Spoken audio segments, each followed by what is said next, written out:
Welcome back to Retirement with Pete. Sarah and I decided we'd do a little recap of our vacation this summer. We went over to Eastern Washington, small town of Lind, Washington, and then we headed on up to Glacier National Park.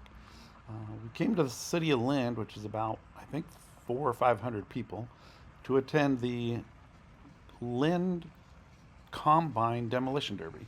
We'd never heard of one before. We figured it'd be pretty cool to check out.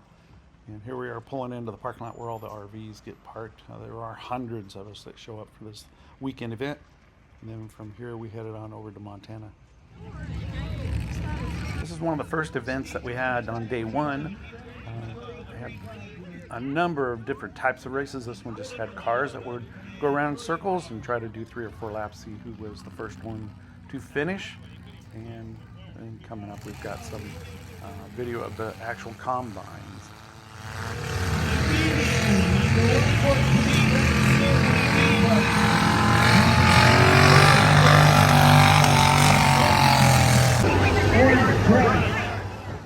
So I didn't really know what to expect when they said Combine Demolition Derby, but apparently these are just old combines that they've retrofitted, made them derby demolition worthy, and they just run around and smash into each other to see which one ends up being the last one running. And it was pretty fun to watch these guys slam into each other. It looked like everyone out there was having a great time, and that's pretty much what they did.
And we've gotten down to the last two. The blue one is Last Ditch Effort, and he's running up against the beige unit, which is called Fubar. And they run into each other for the final time, and Fubar ends up being the last man standing. A lot of fun. Definitely recommend going into it.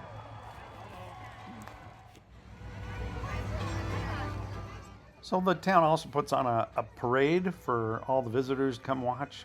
A lot of the contestants drive their rigs through the town. There's only 1 or 2 streets in the town, but it's a good small town feeling. It's a great little parade. The kids have fun grabbing the candy. They get to show off a lot of all the different animals and horses that are in the parade, and just a small town feel. And it's well worth going and spending some time up in Lind. There's not much up in Lind, and this is their big event for the year. So it's good to go up there and support them.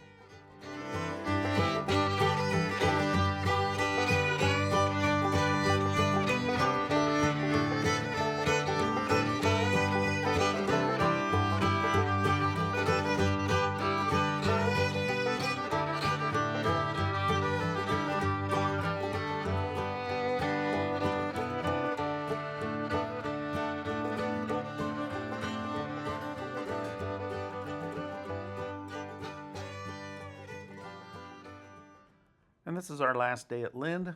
We're getting packed up, loaded up to head on over to Montana. Do a quick stay at Superior at our place at Shy Rock, and then we'll head on up to Flathead and finally up to Glacier.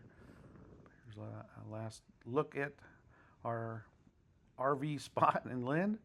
There's our friend's truck and trailer. And a little quick trip through the town.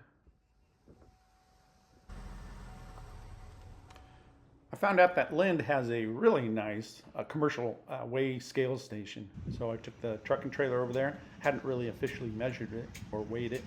Found out that the truck and trailer had a gross vehicle weight rating of 29,700 pounds. That's what the truck is capable of doing. And we found that on the label.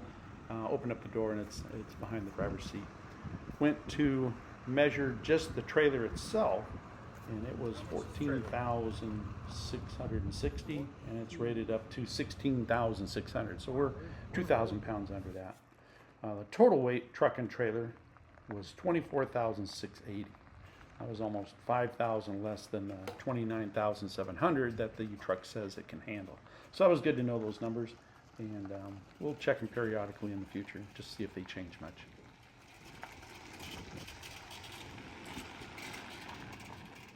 And here we are leaving, heading towards Montana.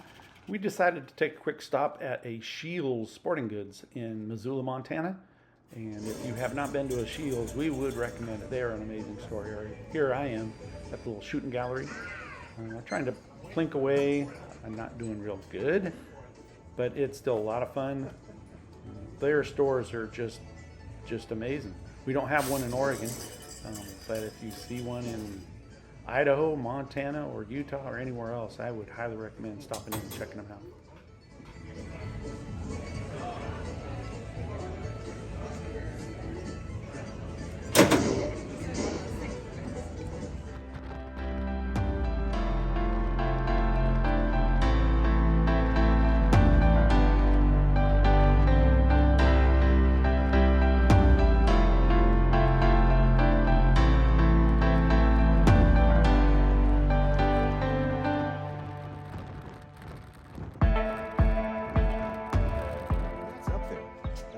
And this is only 10 foot. I was gonna get the 12, and I got to think, God, I don't really need the 12. I actually got it to put the little pool noodles. Yeah, right. And I didn't need 12 to do that, but I never thought of the cap because I thought, well, if I ever need to get to the roof, I'm not using a ladder. I'll just use the ladder on the back of the trailer. Sure.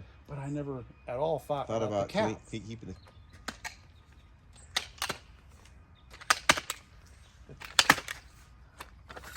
Watch your fingers. This is where it's hurting. This is where it hurts you. Yep. With a handle. Oh.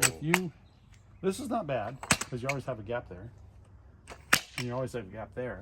But when you get to the last one, down there, if you have a finger right here, that's trouble. Or like that, that hurts. Gonna get you. That really hurts.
Hi, Sarah here.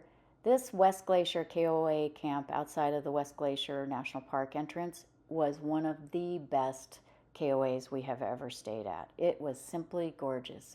It had so much to offer, like this beautiful garden where you could gather, have a beverage, sit and relax, and just enjoy the breathtaking views of the surrounding mountain peaks.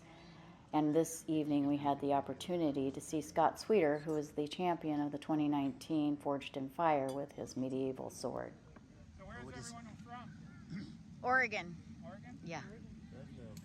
California. California? Florida? Where are you from? Well, it was a bit rainy the next day when we got to the west entrance of the Glacier National Park at the Apgar Visitor Center. We decided to play it safe and take the red shuttle bus tour up the Going to the Sun Road. And I'm glad we did. It was a bit foggy and the roads were fairly narrow. So for our first time up the road, this was the way to go. There are other tours available. And you can check the link below for the sites and vehicle restrictions if you decide to go on your own.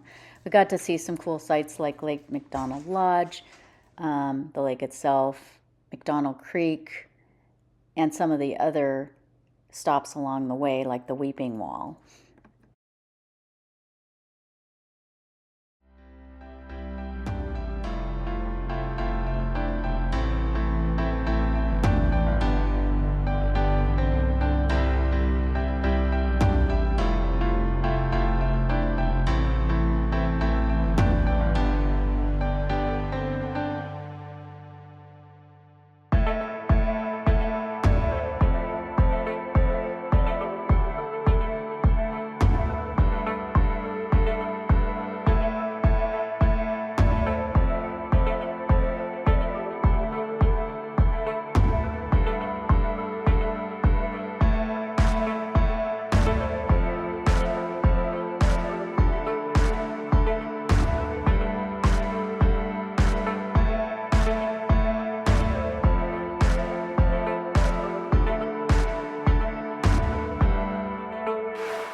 What a difference a day makes. We took day 2 over around to the east side of the national park, over by St. Mary's, and the day was much better. Clear blue skies. Wind was blowing pretty good, but it was just an amazing scene, seeing those peaks, the small little snowfields or maybe glaciers. Well worth coming up that side of the mountain too. It's awe-inspiring, to say the least. If you're going to take your vehicle up into the park, you're going to need a park reservation. You can get that through their website. You also need to get a park pass. You can get that on the website or at the check-in when you come in through the park. The park has over 700 lakes and 700 miles of hiking trails, so there is plenty to do. You can go backpack camping. During the winter months, you can go backcountry skiing. You can also check out the national park on the north boundary. It's connected to the glacier, and it's called Waterton. You'll need your passport to go up in there to see it, but it's probably well worth the visit. We were heading back to the KOA park, and we passed an overlook called Goat Lick, and to our surprise, we actually saw some goats on the hillside, so we stopped to take a look at them, tried to zoom in. There's one up on that little meadow there. But it was just an enjoyable day. Weather was great. Saw a little bit of wildlife, and the drive is very easy, not too difficult at all.